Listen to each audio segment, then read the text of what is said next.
Uh, all right. We're going to do this video. I'm going to do this discussion because it's an interesting one. So every week's power rankings will get a lot of discussions happening. There are people who I'm pretty convinced just come in for power rankings videos every week. May not come in for other videos, although at the trade deadline that may be different. So the argument about Colorado versus Toronto. For me, there's really a simple way of looking at this. So when I'm doing the power rankings board and Colorado loses 8-3 against Minnesota, do I drop them down to what? 4th, 5th, 6th, 7th, 8th? If the argument is that one bad game means, all right, so they're not number one anymore, the board turns to chaos. So when you've got a team that hadn't lost in regulation in 15 games and you lose that one game, I look at that and go, they had a bad night. And that's it. Now, the interesting part is that I do notice some cherry picking of numbers here and there too, right? Where fans will come in of a team, and right now we're comparing it to Toronto, but I see this a lot. Where it's, well, you know, they won this game last week against this team, so clearly they're better than that team. So let's take a look at their most recent games. We're going to start with Colorado. Now, I'm wearing my old Colorado Rockies jersey because, sure. Why not? Because I remember when the Colorado Rockies were a thing, and that team was awful. So any success the Colorado Avalanche have, I still think is to make up for how absolutely horrible the Colorado Rockies were. Most recent performances. Colorado wins 2-0 against Anaheim. That's in Anaheim. They lost 8-3 in Minnesota, which is the one that everybody, wants to focus on. Before that, they won 5-4 in Minnesota. Before that, they won 2-1 at home against St. Louis. They won 3-2 at home against St. Louis. They're a big part of the reason why St. Louis looked like they were teetering and on their way out. They won 9-3 against Arizona and Colorado. They won 5-2 against Anaheim. They lost 3-2 in overtime against Vegas. They won 5-1 against Vegas.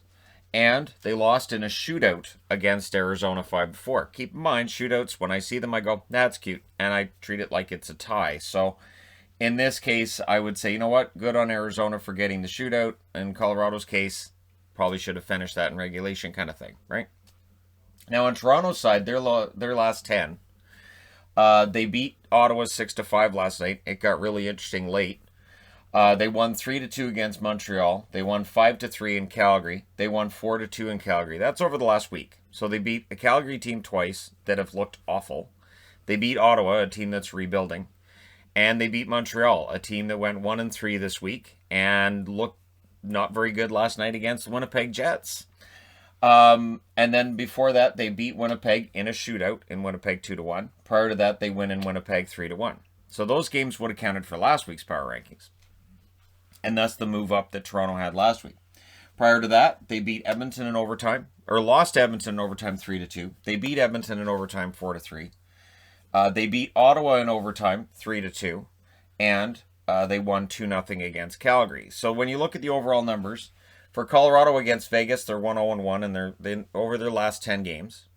Against Minnesota, they're 1-1, which makes sense. Minnesota's been pretty hot lately. They've really wildly inconsistent. They've been 2-0 against St. Louis, 1-0-1 against Arizona, and 2-0 against Anaheim. They haven't played LA, they haven't played San Jose over those last 10 games. And LA and San Jose are both teams below the playoff line. On the Toronto side, they're 1-0-1 against Edmonton, 2-0 against Winnipeg, 1-0 against Montreal, 3-0 against Calgary, and 2-0 against Ottawa. And that's where it gets tricky. When doing power rankings, you're looking at the overall picture and you're saying, okay, so these divisions don't play against each other, but which team do I feel is playing better right now? Because these teams never play outside the division, there will always be a certain amount of guesswork there. So when I see anybody talking with certainty over who the best team is in the league right now, the answer is we really don't know. It could still end up being the Tampa Bay Lightning. They could still go through, win a back-to-back cup, and we go, well, it's still Tampa.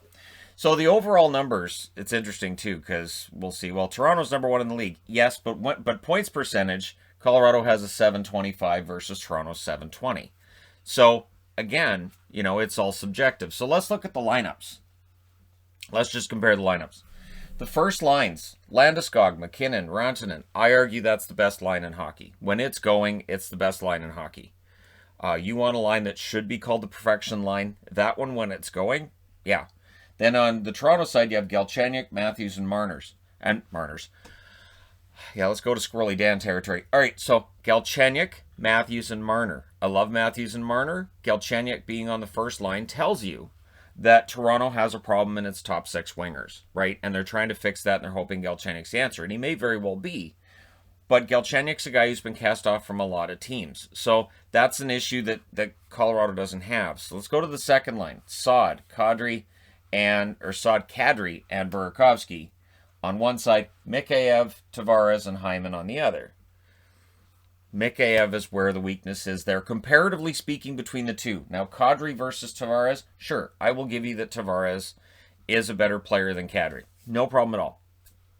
Burakovsky versus Hyman, I would probably take for Burakovsky. Saad versus Mikheyev, I would lean towards Saad in that argument. Third line, Nichushkin, Jost, Donskoy versus Thornton, Kerfoot, and Spezza over a 7-game series. Nichushkin with that size, and he's starting to get the scoring going. Donskoy, 15 goals. Jost, that's the weak spot there. Oddly enough, Kerfoot, the number 3 center, used to be the number 3 center over here.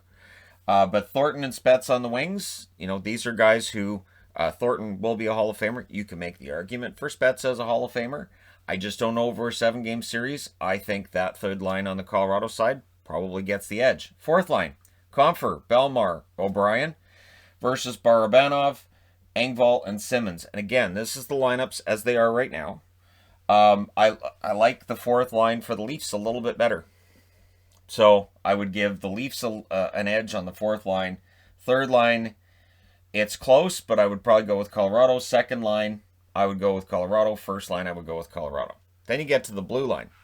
You have Taves and Girard versus Riley and Brody. Riley and Brody have had a very good year. But Taves and Girard, it is scary how good and how young Colorado's blue line is. Then you got Graves and Makar. Graves has picked it up. He had a rough start, but he's picked it up. Makar is a fantastic defenseman. And Muzzin and Hall on the Toronto side. Hall has been well above what was advertised. He has played very well this year. I would give that edge to Colorado. And then you got Burrows and Renouf versus Dermott and Bogosian. That I would give to Toronto.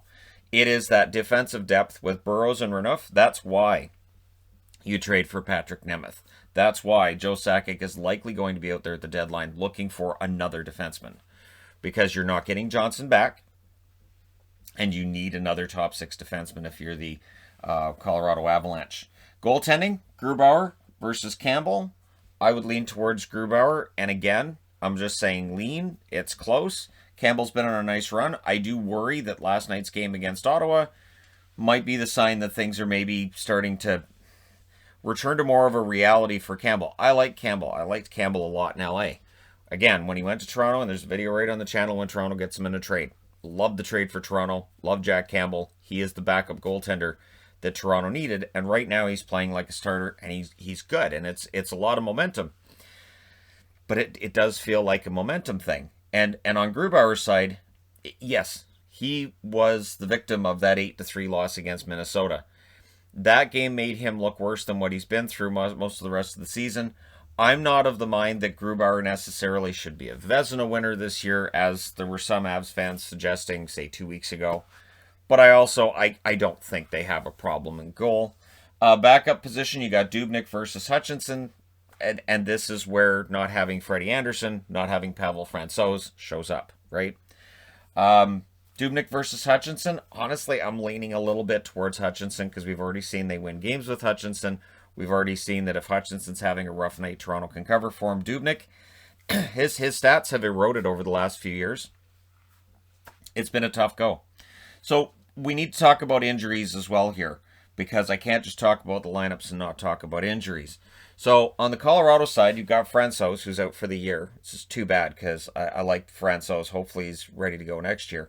Johnson, out for the year. O'Connor, Calvert, Byram. Byram's, I know his point totals aren't there, but I think he's been getting better as the season's gone on. Excellent young defenseman, and I think the sky's the limit for him. and McDonald, who of course has had a 2-game suspension. McDonald will jump back into the top 6 depending on where Nemeth goes in. I don't know that Nemeth necessarily pushes McDonald down. Maybe you end up with McDonald and Nemeth as your third pairing. Again, that is to me the weak spot with Colorado that they need to shore up, is that depth on the blue line. On the Toronto side, of course, Nylander, currently in protocols, makes a big difference to that top 6 wing spot. But that is also why there's all this Taylor Hall to the Leafs kind of discussion, because if there's a team that needs a top 6 winger right now, it's probably Toronto. Freddie Anderson, of course, hurt. There are those in Leafland that'll say, Anderson's not any good anyways. It's fine. We'll go with Campbell. My answer would be, well, we'll see. Because, honestly, Freddie Anderson last year, it's Game 5 against Columbus. He allows 1 goal the entire game. Everybody says, well, look at that goal. That goal was terrible. All right, you're missing the point. These guys that get paid all that money need to show in a big game that they can score. And so, again, when you're comparing teams that will not play each other this year unless they meet in the semifinals or in the Stanley Cup final, there's always going to be that amount of opinion and, well, maybe. The argument that Colorado plays tougher teams than Toronto is out there, right? And it's inescapable. And when I'm moving Toronto up in the power rankings, I know, and I'm thinking, I'm moving Toronto past Washington, past Tampa, past Carolina. I don't know. I mean, I'm doing it because, I'm looking at records and I'm saying, okay, all things being equal, and just, if all divisions are equal, because we don't know. But I understand. I understand when people say, well, I don't think Toronto's actually playing better than this team or that team because, look at the divisions. And I've tried not to do that this year. And again, I'm really looking forward to next year when we go back to normal divisions and this discussion doesn't actually have to happen. But when you look at these teams month by month, I want to talk about that first. January, Colorado 6-3-1. February, they were 5-3. Those first 2 months, they were okay. They were going to be in the playoffs probably, but they weren't setting the world on fire. March, that changes. 12-2-3 was the record in March, and in April, it's 4-1. On the Toronto side, 7-2-1 in January, 9-2-1 in February. Great first 2 months. March, 7-6-1. April, 5-0. So March was their tough month, right? And for Colorado, their tough month, you could argue, was maybe January or February, whichever one you want to say was the tough month. Can't argue with you. So when we look at the overall power ranking numbers, which is what's at the bottom here, you've got Colorado 4th, 1st, 4th, 5th, 4th, 4th, 6th. 10th, 6th, 4th, 1st. They've been 4th on the power rankings board 1, 2, 3, 4, 5 times. They've been 1st once. They've also dropped as low as 10th. Their average ranking is 4.17. Added them all up, divided by 12. You look at the Toronto side, 5th, 3rd, 4th, 1st, 2nd, 3rd, 7th, 8th, 6th, 2nd. Their average is 4.5. Their average is right around the same as Colorado's, where Colorado drops to 10th here in week 8, Toronto's at 7, and then Toronto dropped to 8th and stayed at 8th through week 10. Then they go up to 6th, they go up to 2nd. Colorado's side, they go 10th, 6th, 4th, 1st. Now what's interesting too is, at the time they jumped to 6th, there were plenty of people saying, no, Colorado should be number 1. Because they won these games this week, they should be number 1. When they moved up to 4th, stop leaving them down, they should be number 1.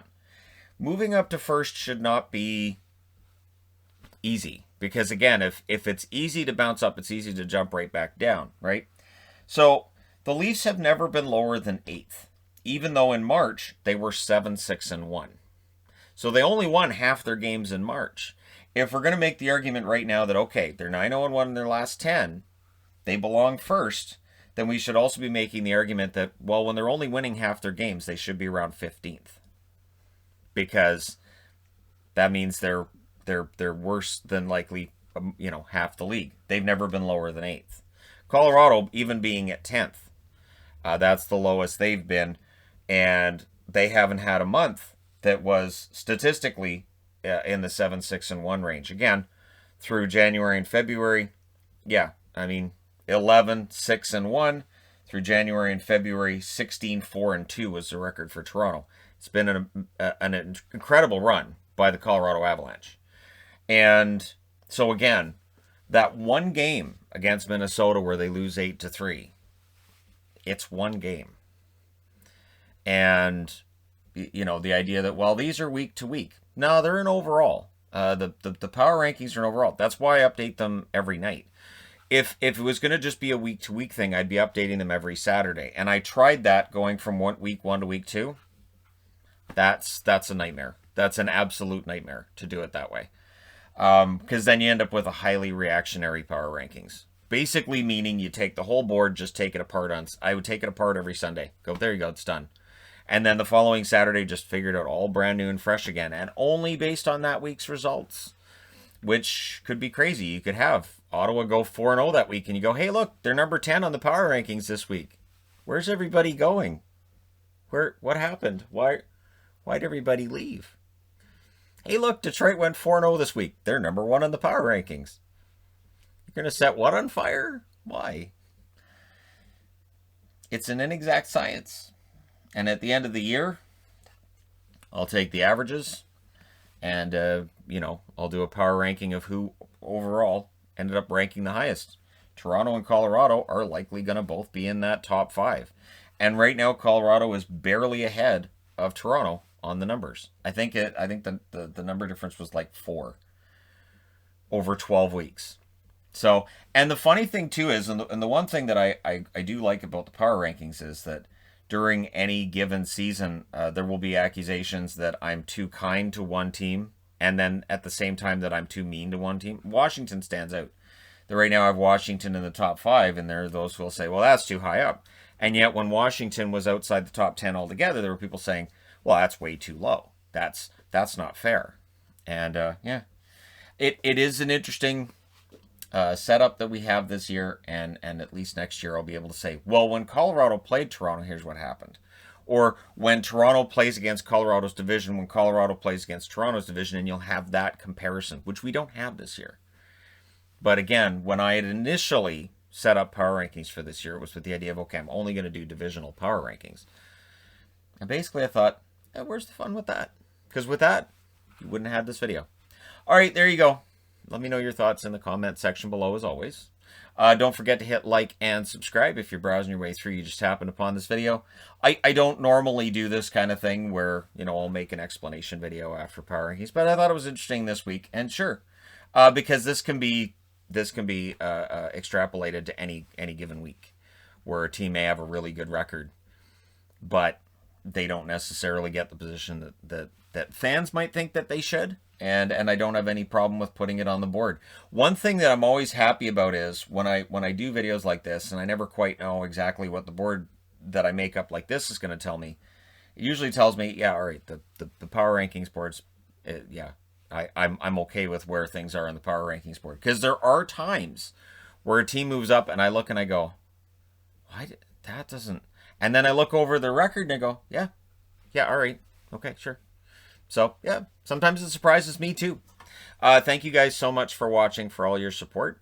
Don't forget to hit like and subscribe if you're browsing your way through. You just happened upon this video.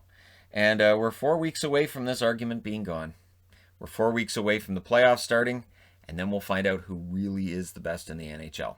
Thank you guys so much for everything. I will talk to you again soon.